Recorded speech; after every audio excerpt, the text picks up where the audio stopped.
Hello, everybody, and welcome back once more to Anime Yay or Nay. I'm the OutbackAl. I'm hot for justice. I'm cheating you. And I'm NV Jitters. And, as, you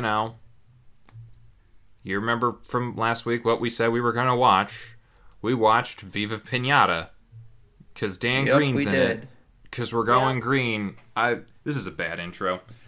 Yes, it is. I want to say first off, because we did have a comment from someone that Winx Club was not anime. And I'm like, you're right. Nope. But, It's not anime. You're right. Hey, is this anime? Nay, No, it is not. It is not. But then again, neither was Animal World, Velocipaster, or Star Wars The Clone Wars. We had fun with all of those, so, Yep. We're just having a good old time. Next week, Avatar. Lol.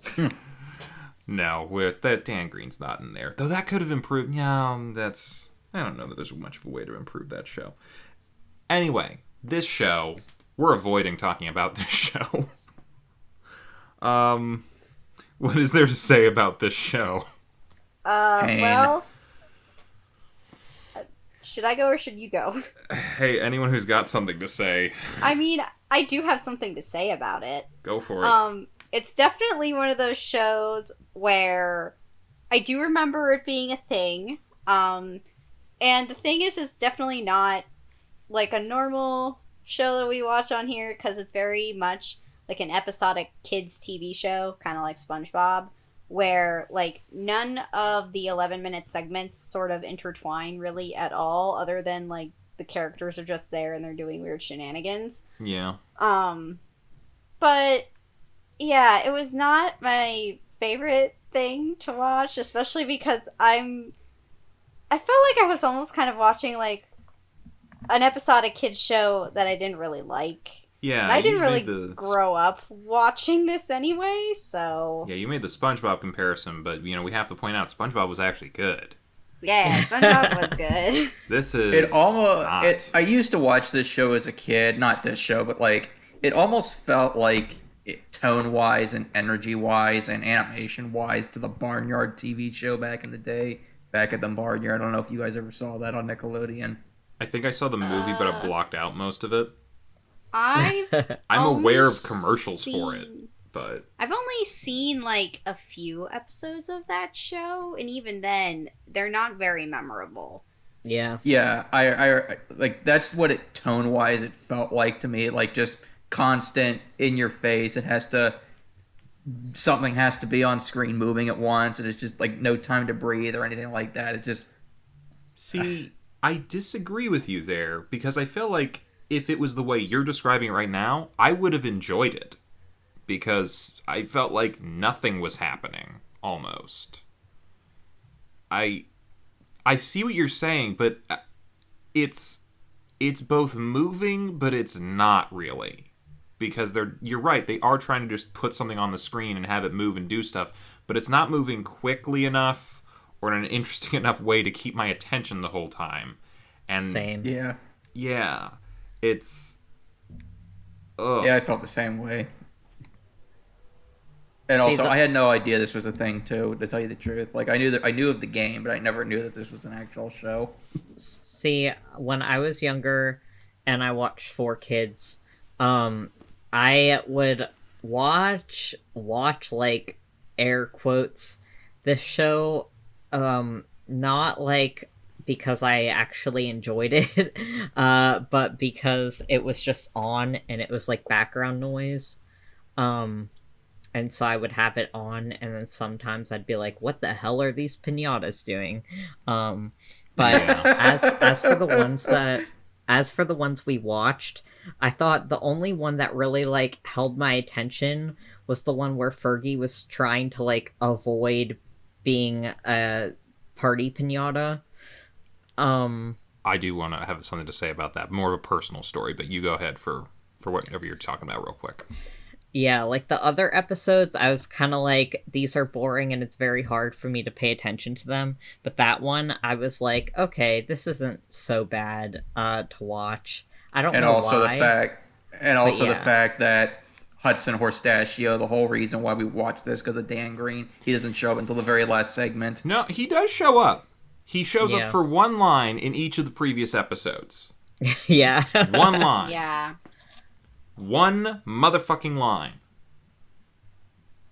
I feel cheated But- somehow, and yet, at the same time, I know that I did this to myself. I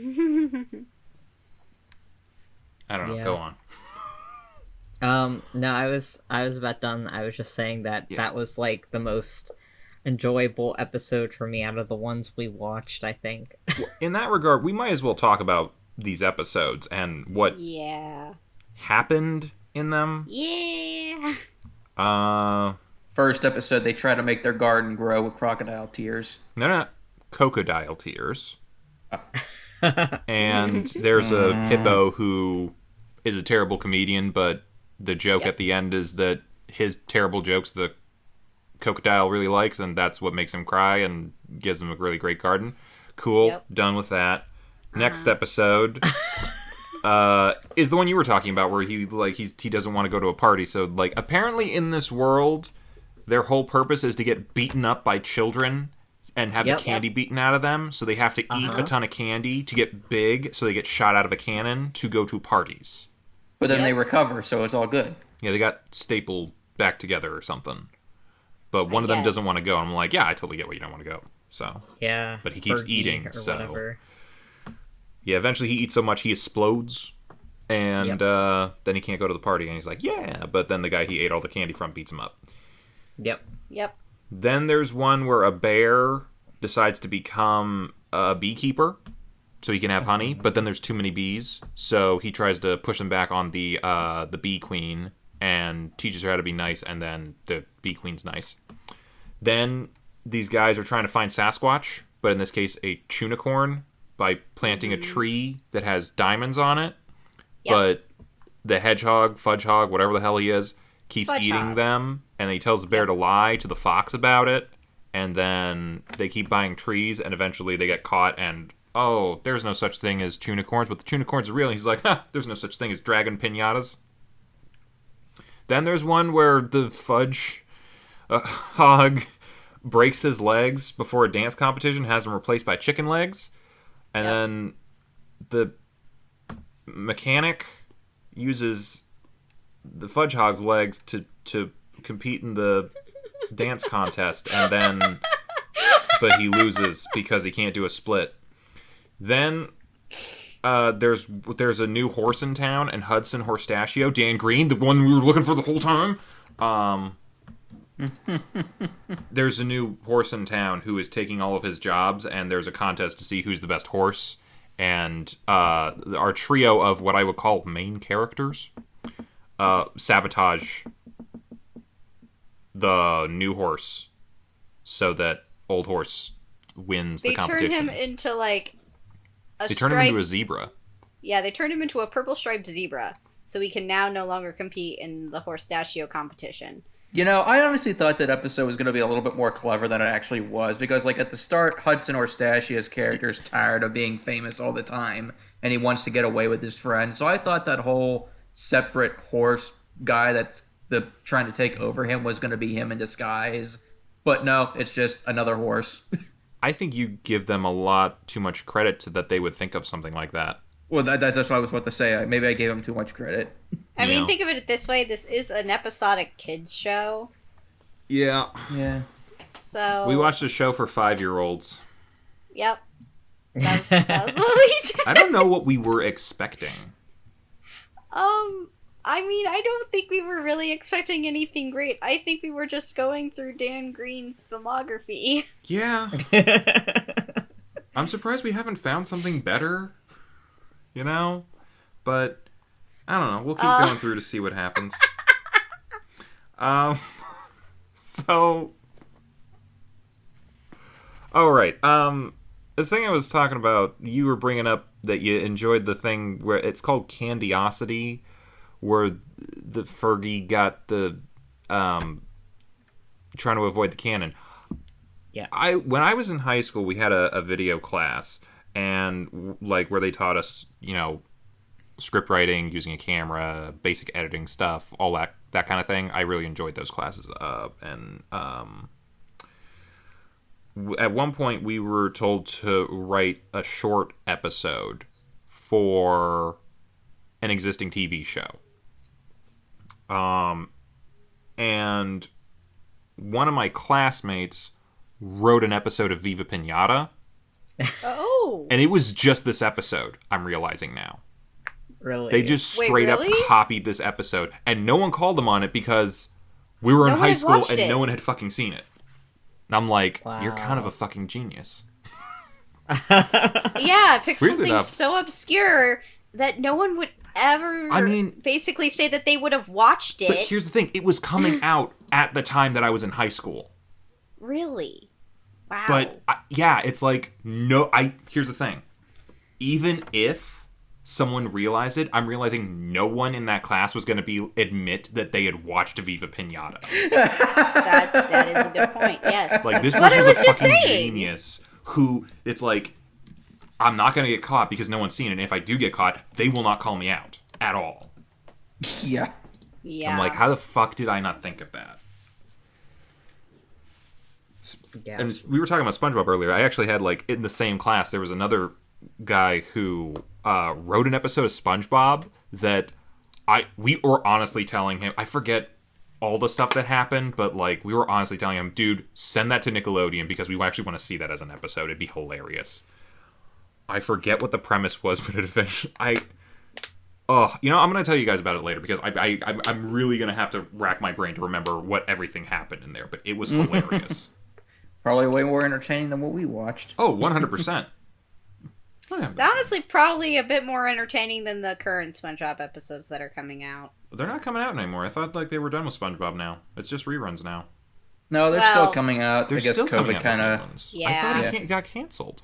No. No, It's- they're never gonna get rid of Nickelodeon's SpongeBob. not going to get rid of their biggest cash cow that they have on the I'm not network. They saying have get 3 rid spin-offs in the of. work. I'm not saying get rid of. I'm like they're gonna keep him around and like just repeat old episodes. I'm sure there's so many episodes. If you keep spinning them around, eventually people are gonna see something that they haven't seen in a while. No, they're making new content for that show. God damn. Wow. Yep, Steven Hillenburg is dead, and he even wanted it to end after the movie, but no. I guess they just got Nickelodeon new never listened to producers it. for it. And Yeah. and Steven Hillenburg said he never wants the show to be a spin-off, and lo and behold, a year after he's dead, they announce a spin-off. Well, of course Yep. that's what they're gonna do.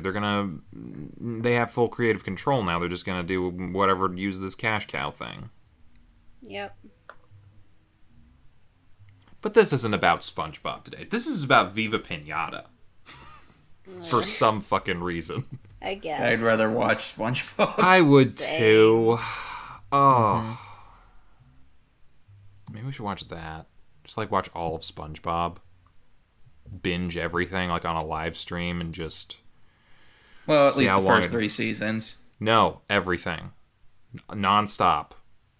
And just see how long we last. I don't know. Yeah, maybe it's just because, like, these stories are so basic, but I've definitely seen these sort of things elsewhere. Yeah. Like, these types of stories. I was specifically reminded a little bit in the Legs one. Not an exact one for one, but I was kind of reminded of that episode of Futurama where Fry gets the devil's hands. Mm-hmm. And then, like... Actually, it's really nothing like it. Oh, God. It was something in Futurama. Damn I it. was They had a reminded couple of body that. switching things there. I was reminded of the one with the whole leg swap thing. I was just remembering the episode of SpongeBob where Squidward basically puts himself inside of SpongeBob's like body to help control his limbs in a dance competition, and Yeah. basically Squidward like ends up making SpongeBob like not really good for the dance competition. People start to leave, and Squidward basically pops out. It's like and then SpongeBob starts doing his own thing, and I think he's doing pretty well on his own. Yeah. Or at least something like that. I don't know, it's been a long time. I'm vaguely remembering that, but I'm more remembering the one where Sandy and, like, combines the two of them together. Yeah, I remember that one. Yeah, that one too. But that's definitely a different episode. Yeah. So what seems to be the problem, Mr. Tentacles? It all started when I was born. Ugh. Horror. Oh. Oh boy.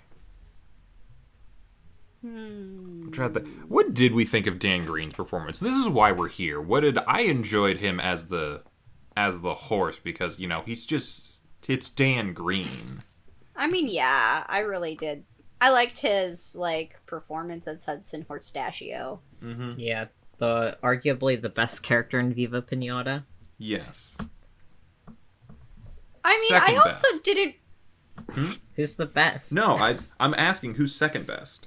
Oh, maybe the fox. Polly. Yeah, I was gonna say the leaning towards the fox. bear. I think his this little bee episode, while not fantastic, I thought he had some good lines in there here and there. Oh, yeah. To be fair, I I was mean- kind of watching these on YouTube on fast forward just because I'm like, oh god, I got to get through this. 1.5 speed, 2 speed. What's gonna make it palatable? You sound like me with my audiobooks sometimes. I mean, sometimes that works out because it's like sometimes people don't read fast enough anyway.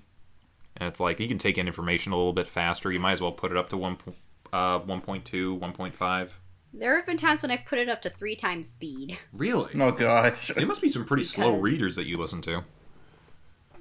They're slow readers if you have them on 1 time speed. If you put them on 2 times speed, like, it's fast, but you can still, like, understand it. At least I can. Yeah. If I put it on 3, it's mostly just because the story's not going fast enough, and I You wanna get need to the stuff good to happen! Yeah. Yeah, I sometimes do that with podcasts. Occasionally. Not a lot. I tend to find, like, some of the podcasts I pick out tend to be, like, pretty well paced, I think. Yeah. I don't know. Like, I know a lot of, like, the documentary type podcasts that I listen to. Ones that are mostly about, like, astonishing legends and strange happenings. Mostly, Like I an just island want all full the... of pinatas. Yeah, I want them to be, like, you know, I want all the information to just sort of sink in, and I like hearing the 2 commentators, like, talk about what's going on with it, so I actually want to be able to, like, catch all the information. And they talk at a normal speed, which is not the same with audiobooks, because audiobooks, like, they always do tend to slow it down.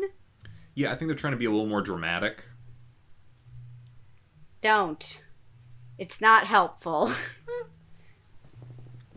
Because I want it to feel like you're telling me a story, and if you slow down your voice, it doesn't make me feel like you're talking to me. Yeah. But I digress. Yeah. I think the only audiobook I ever had was, like, as a kid, I had, like, and I don't know who got this for me because I chose to read all of them. I had The Goblet of Fire on audiobook back on the cassette tapes. Ooh. There were, like, 15 cassette tapes in that box. But, yeah. I did like it because the guy actually switched around his voice for every character. Not a ton, but enough that I was like, okay. Was that, God, what was his name? I Jim don't know Dale? his name. I don't know his name. I forget, No. and it's been well, years. if it was the older voice actor, then it was probably Jim Dale, because I think Definitely the recent sound like ones an have old been guy. the recent ones have been voiced by Stephen Fry, and I feel like you would recognize that voice. Well, I would recognize Stephen Fry, but yeah, no, this was way a while ago. Back when I was like a kid, would have been like sometime probably not too short after the book came out. Actually, I just I'm trying to remember think, when did that one come out? Was that like 98? I don't What, know. Goblet of Fire? Yeah, I thought it was like in the It might have early been earlier. 2000s. not like No, it was the last 3 books that came out in the 2000s. yeah, because I remember going to like the midnight thing at Borders for those.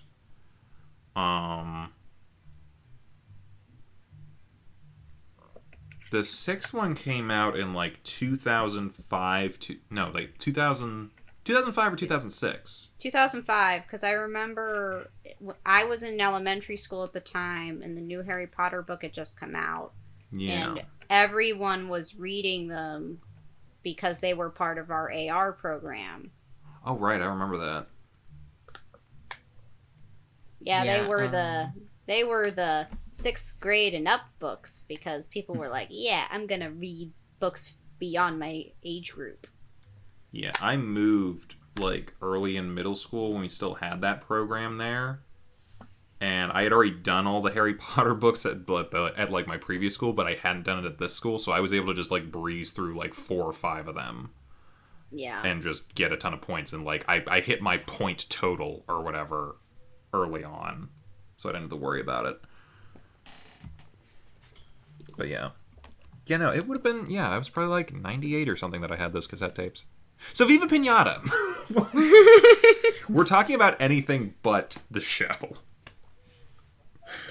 I mean, to be honest, there's nothing interesting to talk about. Goku was the horse that Dan Green was fighting against, I guess. Oh. That's who that guy was. Sean. God damn it! Sean I read his. Schemmel? Yeah, Sean I read Schemmel. Schemmel. Yeah, I read his name a bit ago, and I was just like, I'm gonna remember this, and then I didn't. Nope. But yeah, that's something. So wait, that was also Rio. If it was Goku. Yeah. Bah. It's all coming together now. Oh, and the pigeon announcer. I like the pigeon announcer from the dance competition, and I guess from the Horstachio episode too. And that's Meta Knight, who's been in some other 4Kids stuff. So, I mean, we're in the 4Kids zone. We're gonna hear voices over and over again. How about that theme song? That was like the only thing I relatively enjoyed. It's been stuck in my head, and I hate every moment of my life right now. It's not stuck in my head, but I also was just kind of like sort of okay with the opening. I'll say this: they know It's catchy. They know the best way to start any episode ever is just to have Dan Green say, "Let's party."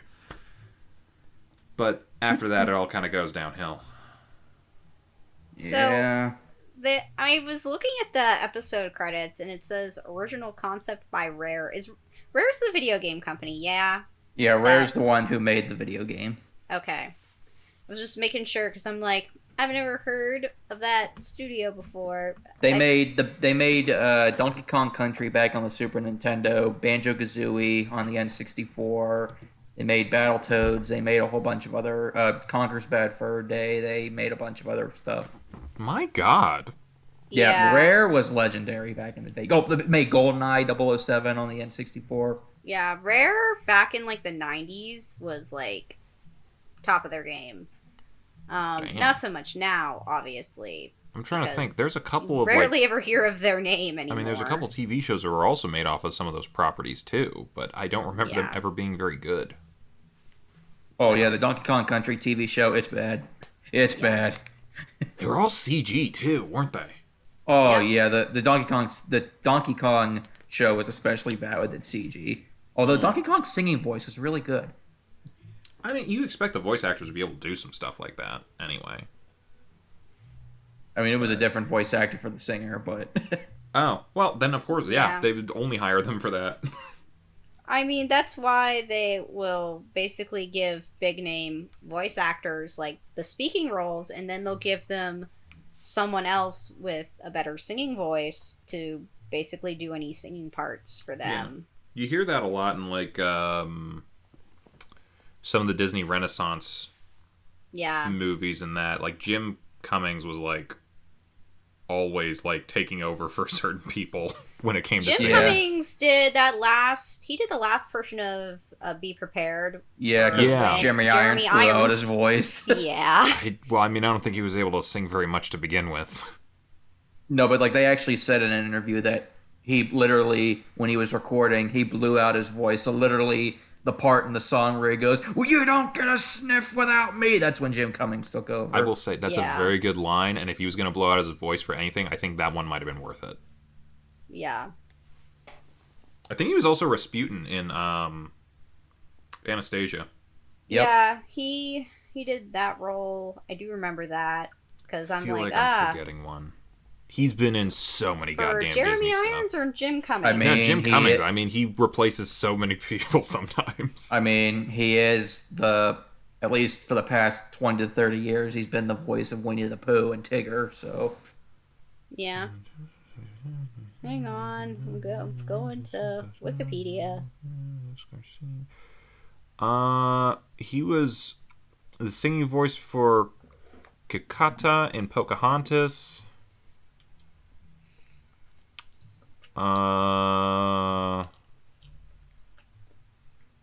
Chief Powhatan. Tigger's singing voice, but he was already Tigger in Pooh. Yep.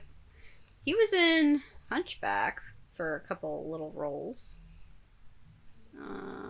Yeah, but I'm just like trying to find where he was like he took over replaces people. people. Oh my god, speaking of Hunchback, did you guys remember that Patrick's in that? What? No. You guys Who don't was he? He was he was like the guy who started throwing tomatoes at Quasimodo. Oh. He was one of the guards. Me and Yin watched that like a couple months ago. We were just like, "Oh my god, is that Patrick?" You know, I never recognized that. Because it predates Interesting. SpongeBob. That's But I true. but I watched that movie a bunch of times after I seen SpongeBob, and I've never. Dude, when we're done, go YouTube or whatever the scene where they like turn on Quasi at the Festival of Fools, and you're gonna be like, "Oh my god, that's Patrick."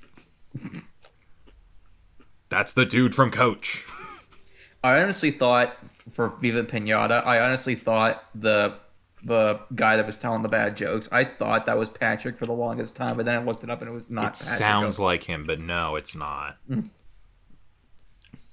Now, Patrick is literally always Patrick. I remember I forget what year it was, but I was like getting ready for the first convention I did, Mysterion. Mm-hmm. And I was finishing the hood and cape and all that other stuff because I couldn't get it right, and I was like staying up really late doing it, and I was like just sitting with the TV on at like 4 a.m. watching like all the most obscure shows, and this one comes on called Coach, which stars I forget the guy's name, but he's Mr. Incredible. Craig T. Nelson. Yes, as this college football coach, and one of his assistant coaches is like this 6'10" blonde dude who sounds like he's not a smart individual. But I'm like, I know that voice. What is it? He's constantly talking like this, and is it like, oh my god, that's Patrick. And I'm like, he literally only has that voice. I wish I remember the guy's name. You know what? I am sitting here. I have Google open. Why am I not looking this up? I Patrick don't Star. know. Oh, but apparently Stephen Hillen. No, that's that's the guy who made him. Hang on. Yep. Played So by- apparently Jim Cummings is also the voice of Dr. Robotnik in the Sonic the Hedgehog cartoon with Jaleel White. Yep. That makes sense. Oh god, Thing. I was wrong. He's only 6'6". Oh god, I'm gonna pronounce this wrong.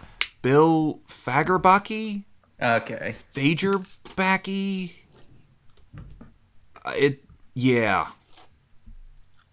Yeah. Oh!